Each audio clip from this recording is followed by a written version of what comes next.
मैं 2005 में पानीपत में रहता था।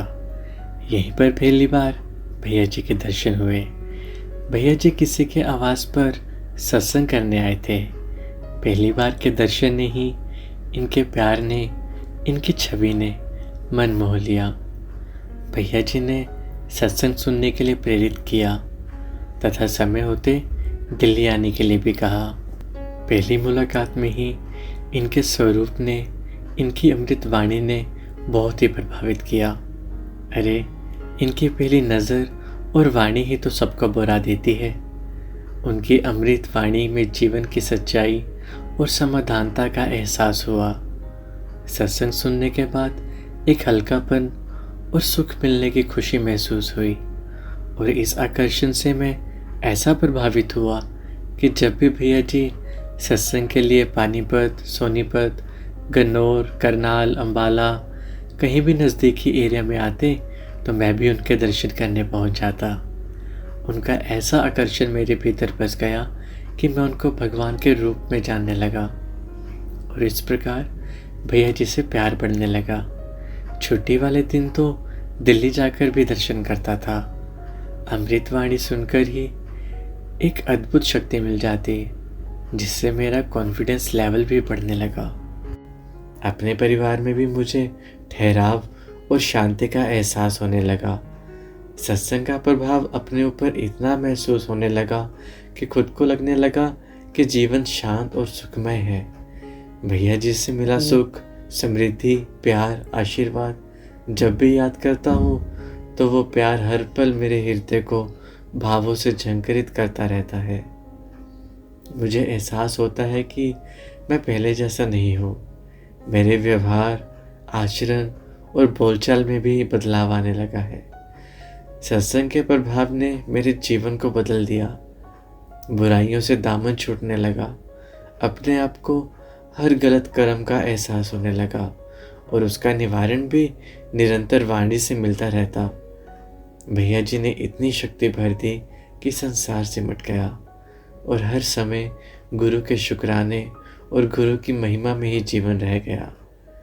एक दिन पानीपत में सत्संग जाते हुए मेरी पत्नी का एक्सीडेंट हो गया और एक हाथ पर प्लास्टर करवाना पड़ा, जिससे कि वो घर के सभी कार्यों से और सत्संग जाने से वंचित हो गई और दिल्ली जाकर भैया जी से मिलना भी असंभव हो गया। दिन प्रतिदिन गुरु दर्शन की पीड़ा और व्याकुलता भी बढ़ गई। बात तो तब शुरू होती है। एक दिन मुझे पता लगा कि भैया जी का सत्संग करनाल में है, तो हमने भी जाने का निश्चय किया ताकि दर्शन की प्यास बुझा लें। सुबह ही टीवी पर भजन आ रहा था, हम घर साजन आए। सुनते सुनते पत्नी ने कहा कि गुरु गोविंद सिंह जी का घोड़ा प्रेमियों की आवाज़ सुनकर उधर ही मुड़ जाता था, पर पता नहीं मुझे भैया जी के दर्शन कब होंगे। थोड़ी देर बाद दरवाजे की घंटी बजी। जैसे ही दरवाज़ा खोला, यह कैसा चमत्कार था। भैया जी कुछ प्रेमियों के साथ दरवाजे पर खड़े थे। यह चमत्कार था या सच में भगवान ने भगत की पुकार सुनी और साक्षात दर्शन देने आ गए। हम दोनों दरवाजे पर अवाक ही खड़े रहे। कुछ देर तक हमें समझ ना आए ये सपना है या हकीकत। दोनों की आंखों से प्यार के आंसू छलक रहे थे। सारा घर अस्त व्यस्त था। समझ ही नहीं आए कि उनको कहाँ बिठाएं। किसी प्रकार उनको अंदर विराजमान किया। भगवान तो सहज होते हैं। भैया जी मुस्कुराते रहे और हमारे भावों को पढ़ते रहे। हमें लग रहा था कि भगवान हमारे घर आए हैं, इनको पलकों पर बिठाएं, खूब सेवा करें। कौन कहता है कि भगवान सुनते नहीं हैं? वो सर्वोपरि हैं, सर्वव्यापक हैं, हर घट की जानने वाले हैं। मेहरा वाले साईं भैया जी ने भगत के विरह को, उसके दुख को जाना और साक्षात दर्शन दिए। हमें विश्वास नहीं हो रहा था हम गुरु साहब के साथ बैठकर नाश्ता कर रहे हैं। यह सोचने वाली बात है कि कैसे गुरु को आभास हो गया कि भक्त याद कर रहा है, अपने कष्ट के कारण दर्शन नहीं पा रहा है। भैया जी 1.5 किलोमीटर पहले गाड़ी खड़ी करके पैदल रेलवे स्टेशन का पुल पार करके हमारे घर आए। आज विश्वास होता है कि गुरु हमारे साथ है। भैया जी आज के साकार भगवान हैं, एक महान दिव्य विभूति हैं। इनको अगर किसी ने पहचाना नहीं तो शंका में ही रहेगा। भैया जी साधारण बनकर हमारे बीच रहते हैं, परंतु इनके भगवान होने का प्रमाण हो जाता है जब इनकी लीलाएं जीवन में रंग बिखेरती हैं। आज तक जो कुछ भी मिला है, जो कुछ भी पाया है, सब इन्हीं की कृपा है।